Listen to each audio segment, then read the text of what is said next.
ꯃꯌꯥꯝ ꯁꯣꯂꯦ ꯊꯣꯡꯁꯤ ꯁꯣꯂꯦꯁꯤ ꯉꯔꯥꯡꯅ ꯇꯤꯡꯉ ꯊꯅꯝꯕꯅꯦ ꯑꯅꯤꯔꯣ ꯑꯍꯨꯝꯂꯛ ꯆꯥꯝꯊꯣꯛꯑꯒ ꯁꯦ ꯁꯨꯃꯥꯏꯅ ꯇꯧꯔꯒ ꯁꯤꯗ ꯌꯥꯎꯔꯤꯁꯦ ꯍꯩꯀꯨ ꯑꯀꯪꯕ ꯑꯅꯤ ꯑꯍꯨꯝ ꯈꯛ ꯊꯥꯛꯄꯅꯦ ꯑꯗꯣ ꯁꯤ ꯐꯨꯠꯂꯤꯁꯦ ꯁꯤꯗ ꯐꯨꯠꯇꯣꯏꯁꯦ ꯀꯥꯝꯗꯣꯏꯁꯦ ꯁꯤꯗ ꯍꯩꯀꯨ ꯑꯅꯤ ꯑꯍꯨꯝ ꯍꯥꯏꯅ ꯍꯥꯏꯕꯗꯣ ꯍꯩꯀꯨ ꯑꯀꯪꯕ ꯑꯅꯤ ꯑꯍꯨꯝ ꯍꯥꯞꯄꯤꯁꯦ hotel style da tawdo adumai tawge tawbane aduga usingja ani khakka hapaga ising glass amma makhai hapaga kam da ising se glass aida ani muktam hapaga yamna hapasu muk baror kam tharto ni ngasai kam doise koina mari manga mukti kamage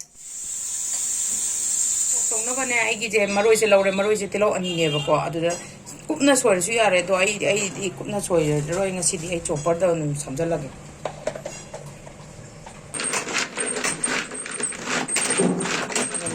keno sole gum thong ba se khara si chaw bani singji ha pa khara khana ba khara yam ha pani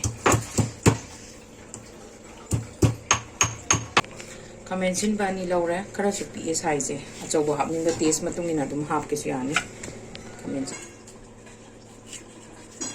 sigi sang si da dum soira ge hem chaw mol la su toidi thau ji gi do tu pesa ko ka kam ba loi khram ne tu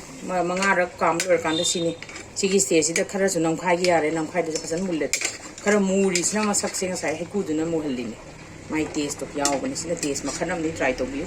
mai je ina si tor ko kan da tang ba to male ko aduna changi matung ina dom su khara dum happy ai di si si glass tang khaim ko hap kini thau je dum ai ye zap da di khara bu yam thok ringa se du da khoi di healthy cooking ni na khoi thau khara ga yam cha de du da su nga thong su ma tor su thau dum handa ba da loi hau bani jang thau nga ta na jang hau bani te mayam kau bi kano tor si kamai tau de aham ba khoi taste bata de dum ha pa ge ja se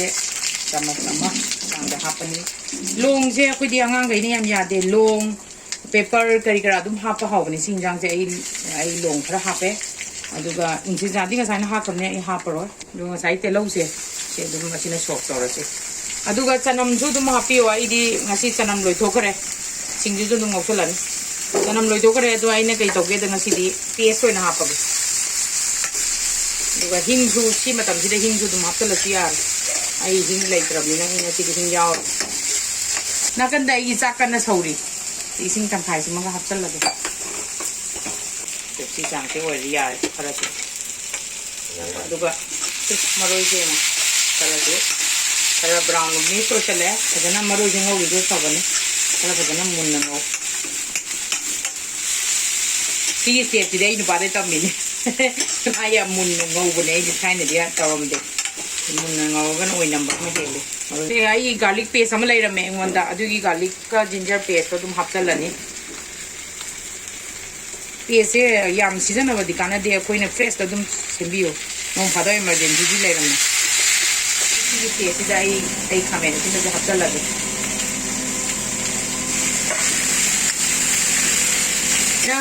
ngahak minute ama mok maina khutte chala ra ga ngau bol ra kan sa khamen simbe je koina nong thai kan da pura pet pa matam do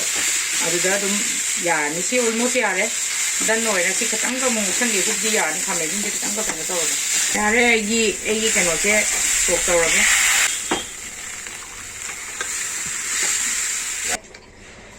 se sok to lo re adu ga aina sok to lo kan si da ai di ma chu tharoi da ni ko si di only morok to sabai chang matung ina morok hapiro aduga asigi nga sai hawai je khara sunam khai ge da to khoina restaurant daga chapada dhabas daga chapada kitang machu thak tan moi angkak lai bu do adugi style do ne nga ji thong ni chole do aduga I bhature ga hora ni breakfast da chole bhature chama samagi chang da ne adu chige masala se ai yum da semja bu ne ai gi chenen da yaw bani si se kamai na machal sem ge na ai na si da dum semja bani mayam ju machal gi video do yum bio du ga yum da dum semja du na kai thum se ai chang gi matung ina ko ai chama sama ma khai je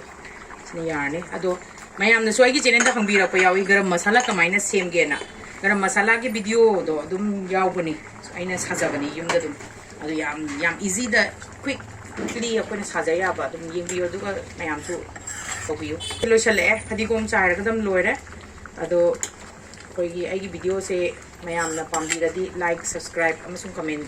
comment di khram to bio ne comment so di to bio thank you for watching khadi gom se kara chai sala ꯃꯆꯨ ꯐꯖꯔꯦ ꯍꯥꯎꯁꯨ ꯍꯥꯎꯔꯅꯤ ꯃꯅꯝꯁꯨ ꯅꯨꯡꯁꯤꯔꯦ ꯃꯅꯝꯗꯤ ꯈꯪꯉꯕ ꯃꯌꯥꯝꯅ ꯑꯗꯣ ꯑꯩ ꯃꯅꯝꯁꯨ ꯌꯥꯝ ꯐꯖꯔꯦ ꯇꯨ ꯌꯦꯡꯉꯣ ꯇꯨ ꯍꯥꯎꯔꯅꯤ ꯆꯤꯟ ꯑꯗꯨꯝ ꯌꯣꯠꯂꯦ ꯊꯦꯡꯛ ꯌꯨ ꯐꯣꯔ ꯋꯥꯆꯤꯡ